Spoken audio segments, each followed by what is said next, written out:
bien, bonjour mes amis Balance, bienvenue sur la chaîne du tarot pour votre tirage général. Ceux qui me découvrent, soyez les bienvenus, cette chaîne est la vôtre et j'espère vraiment que vous allez tous très bien. Alors vous avez deux arcades majeures, trois même, puisqu'on a la tour inversée, la papesse, et puis nous avons ici le monde inversé.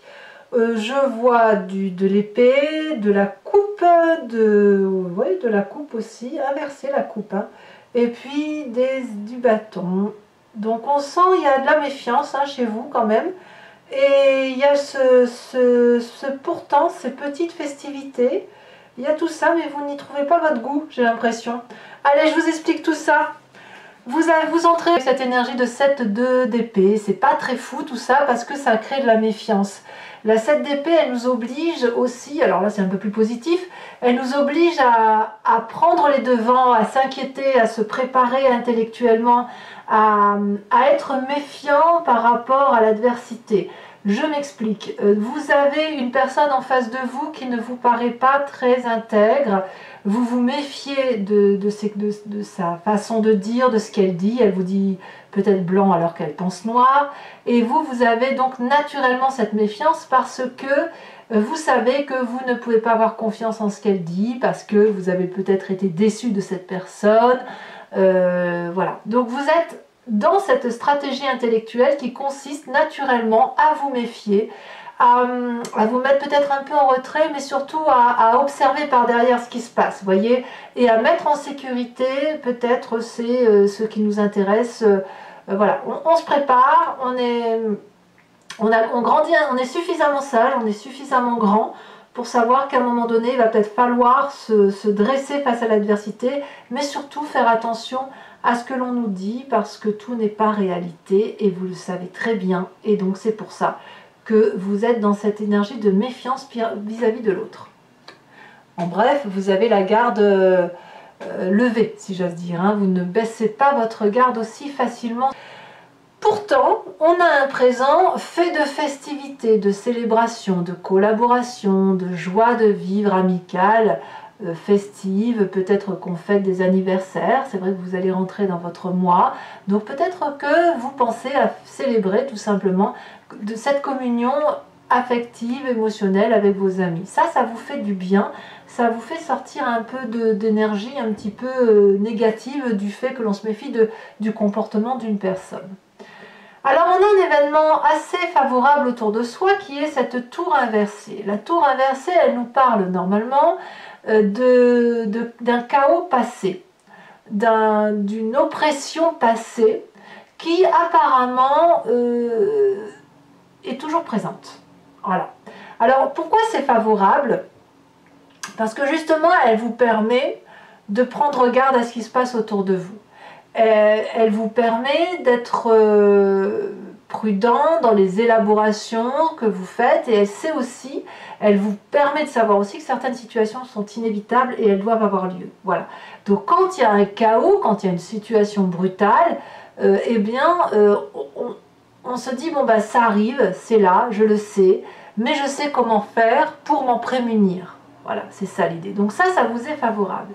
Par contre, ce qui vous est défavorable dans l'environnement, c'est cette papesse qui écoute sa voix intérieure.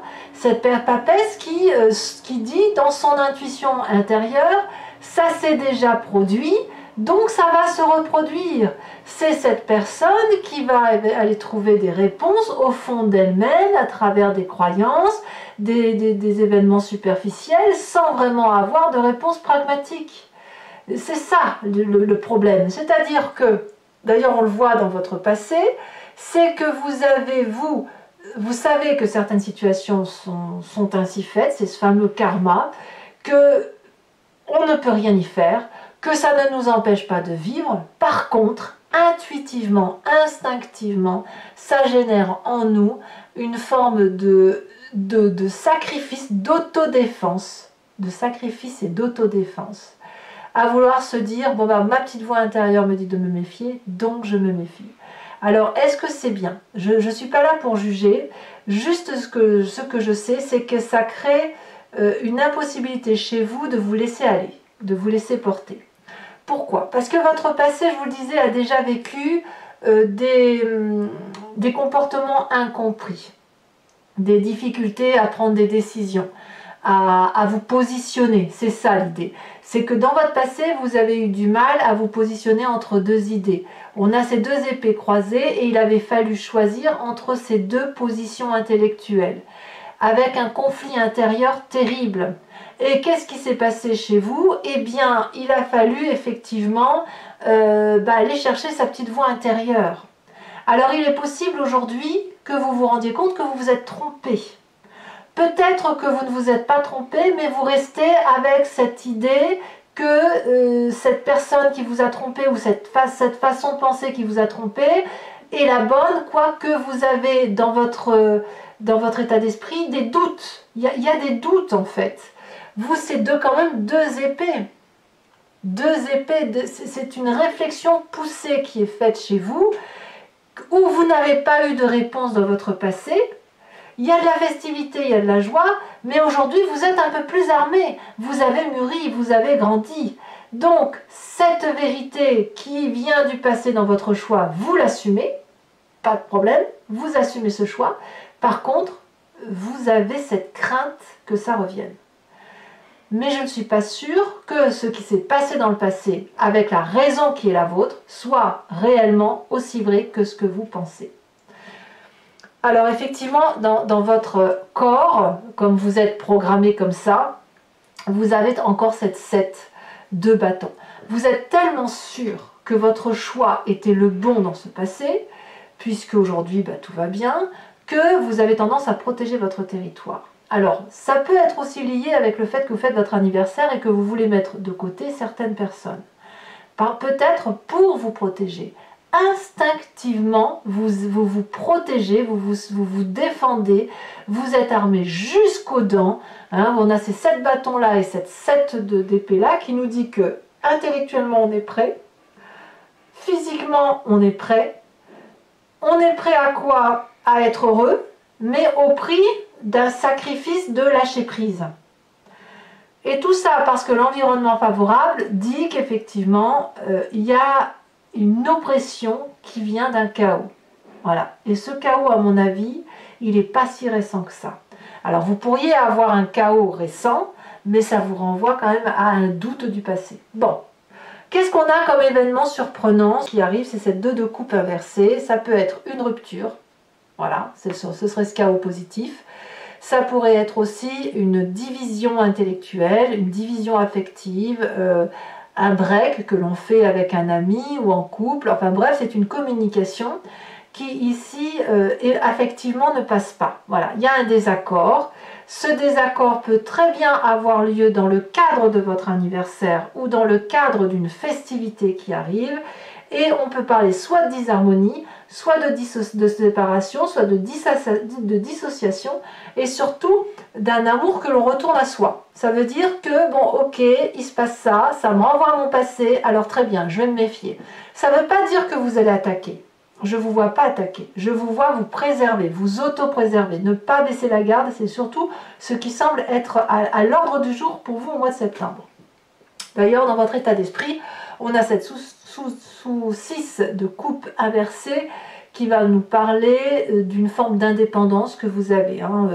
Vous voulez naïvement croire ou penser que vous pouvez vous en sortir tout seul. Alors, vous avez probablement raison, mais ça se fait de façon assez inhabile. C'est une indépendance que l'on connaît pas trop bien, tout compte fait. C'est quelque chose que l'on... Comment je vais vous dire ça? Il y a un peu pas de condescendance, quoique. C'est surtout une forme de dilettance. C'est comme si vous étiez une personne, là, un enfant qui lâchait la main de sa mère pour traverser la route, en sachant qu'elle est assez mûre pour le faire, mais elle le fait un petit peu en divagant, si vous voulez. Donc il y a une perte affective, à mon avis, par rapport à ce passé que l'on croyait.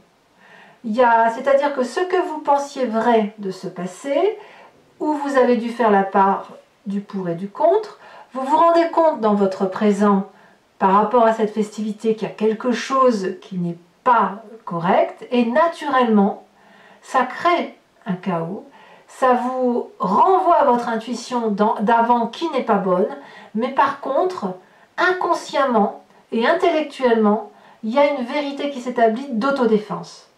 Je ne sais pas pourquoi, il n'y a que vous qui puissiez le dire, mais vraiment, je le ressens très fortement. Genre, j'ai été trompée pendant X temps. Ça peut avoir duré vraiment des années.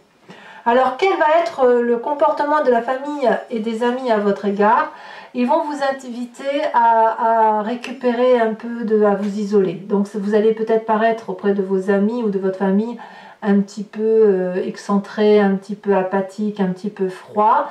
Mais c'est surtout qu'en fait, il y a une distanciation nécessaire qui doit se prendre parce qu'il faut se régénérer. Il faut vraiment se relaxer, méditer, prendre soin de soi, guérir de ses plaies, tout ça dans l'intellect. Hein. Il faut qu'on fasse la part des choses, donc on s'écarte un petit peu, on fait un break, et de ce break, on peut comprendre un petit peu ce qui se paie. En fait, en bref, on fait la paix un petit peu, mais à chacun de son côté. Conséquence de vos actions, de vos pensées sur vous-même en cette fin de mois, c'est le monde inversé. C'est-à-dire que vous clôturez un chapitre intérieur de votre histoire avec beaucoup de difficultés, en ce sens que vous avez probablement le sentiment que vous avez perdu sur toute la ligne. Vous refusez de ce fait d'admettre, mais c'est très inconscient tout ça, hein, vous refusez d'admettre que vous êtes trompé, donc vous ne clôturez pas ce chapitre. Or, cette clôture, elle se fait bon gré mal gré. Vous n'avez pas le choix. C'est une fin de cycle. Voilà. Est-ce que vous acceptez les leçons de la vie? C'est pas si sûr non plus. Parce que vous avez quand même cette garde, cette arme prête à être brandie. Et je pense, à mon avis, que c'est une erreur. Je le pense sincèrement, parce que ça ne sert à rien de rester axé sur des décisions que vous avez eu du mal à prendre dans le passé, parce que tout simplement vous y avez cru, avec naïveté, avec amour, avec candeur. Et si aujourd'hui il y a ce chaos-là, c'est qu'il doit intervenir, et c'est pas ça qui doit remettre en cause vos choix de vie. C'est juste que vous devez accepter de quitter ce cycle en acceptant de s'être trompé. Parce que si, en acceptant en le faisant comme tel, vous pouvez grandir et passer à autre chose.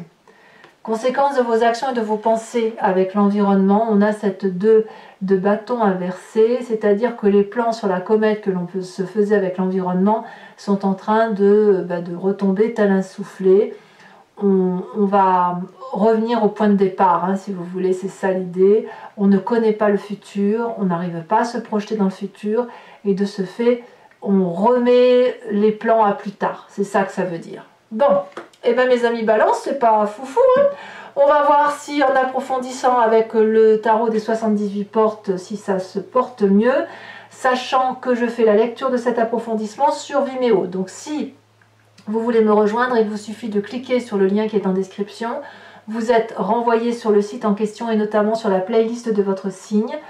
Vous pouvez donc cliquer sur location pour cette vidéo uniquement, ou prendre en plus les guidances sentimentales et les guidances qui ont eu lieu sur toute l'année au prix de l'abonnement. L'abonnement va se renouveler tous les mois, mais vous êtes libre de l'annuler à chaque instant, de ne rien prendre du tout et de rester uniquement sur la location. C'est vous qui voyez. Allez, c'est parti. On va recouvrir tout ça et on va voir si ça s'articule mieux.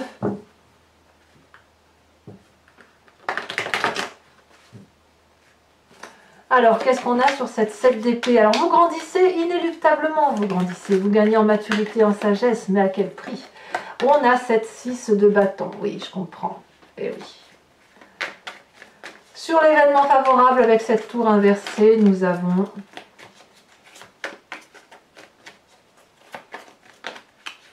beaucoup trop de cartes, déjà. Reine de bâton et celle de denier. Il y a du feu, hein, quand même. Hein. Il y a l'énergie du feu autour de vous. Hein. Bélier, Lion, Sagittaire. Ici, on a... D'accord. Allez. événement favorable, ça y est, la mort. La mort est un événement favorable dans votre tirage. Alors, ça peut être l'environnement, quelqu'un que vous perdez, c'est pas plus mal que vous, comme ça peut être une transformation profonde chez vous. Événement défavorable, cette 4 d'épée. Ah, vous voyez la 4 d'épée que l'on retrouve ici.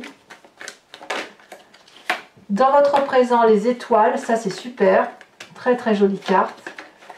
Nous avons dans l'inconscient le char, la star.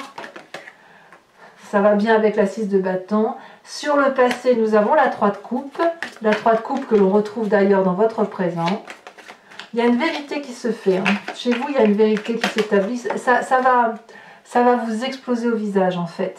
Vraiment, ça va être tellement dur que vous allez l'enfouir au fond de vous parce que vous n'allez pas pouvoir le voir. Mais de toute façon, ça ressortira inéluctablement parce que vous avez la carte du monde en fin de mois. Regardez, la carte du monde, elle ressort dans votre avenir présent. Je vous ai dit, hein, ça vous explose au visage. L'état d'esprit, vous avez 5 de bâton, donc plein de confiance en vous, c'est très bien. Sur la famille et les amis, on a cette 8 de bâton. Et sur les conséquences de vos actions et de vos pensées sur vous-même, nous avons cette 2 de bâton, donc vous allez aller chercher la vérité. Et puis sur les conséquences de vos actions et de vos pensées sur l'environnement, cette 5 de coupe. Allez, pour ceux qui me suivent sur Vimeo, je vous invite à réfléchir à une question très précise que j'interpréterai avec le grand jeu de Mademoiselle Lenormand. Et si vous n'avez pas de questions, vous vous inspirez très profondément de votre histoire pour savoir de quoi il retourne.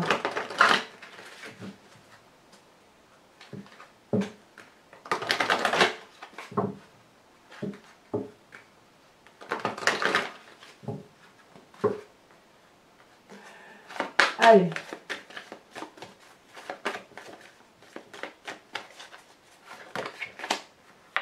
Nous avons cette vallée de pique.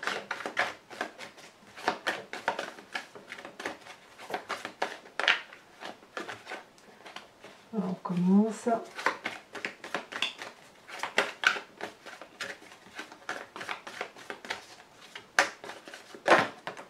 Nous avons cette 2 de cœur. Vous vous présentez avec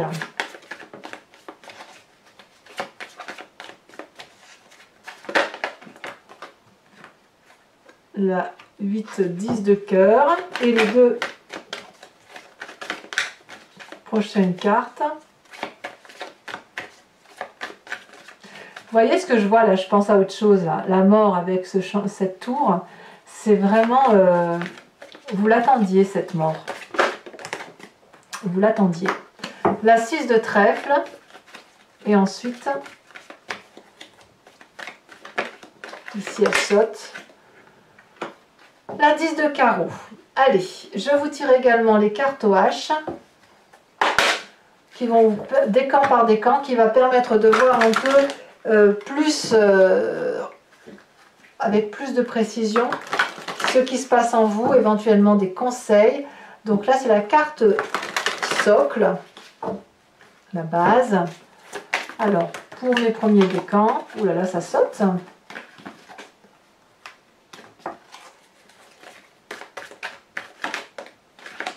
Premier décan, on parle d'homosexualité, tiens donc. Pour mes deuxièmes décans, on parle de rigidité. Et pour les troisièmes décans, on parle de confusion. Carte support. Donc j'en mets une ici sur YouTube et j'en rajoute d'autres sur Vimeo. Hein. Voilà. Ce sera donc en direct. Alors, pour mes premiers décans,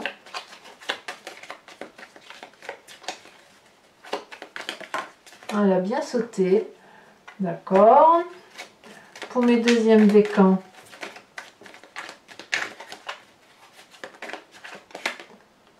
et oui, il y a encore la mort qui ressort et la confusion des genres ici pour le troisième décan. Mes amis Balance, n'hésitez pas à vous abonner pour le soutien de la chaîne, mais aussi à commenter, à liker, à partager si vous le souhaitez. Je vous dis à très bientôt. Je vous embrasse bien fort. Bisous, bisous.